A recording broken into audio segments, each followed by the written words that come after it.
Even as Christmas festivities set in, 4.5 million Kenyans are still facing starvation. The National Steering Committee on Drought Response says they are far below the revenue target and called on Kenyans to donate to save lives. Emily Korir gives us more details.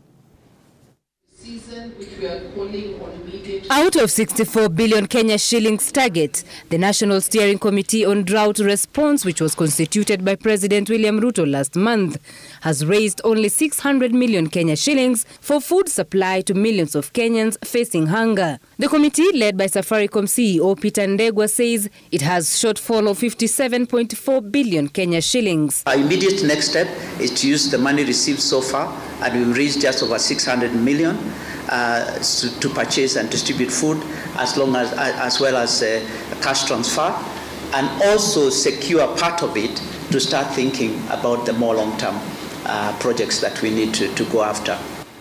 The government also, through the National Drought Management Authority, has undertaken both regular and scale-up cash transfer.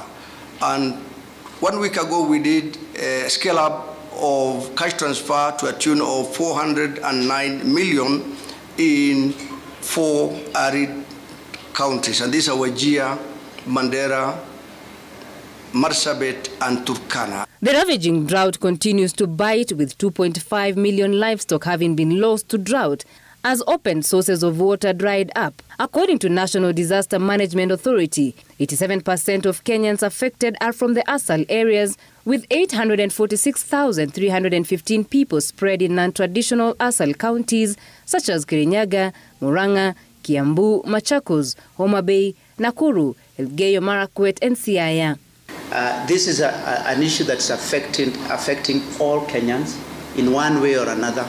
You will know brothers or sisters, you will know some relatives who are affected that will not be able to put a meal on the table.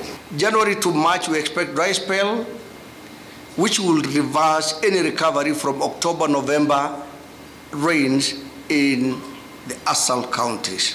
The committee has partnered with Kenya Forest Service in what they are calling Greening Kenya, a campaign that will be launched across the country Wednesday.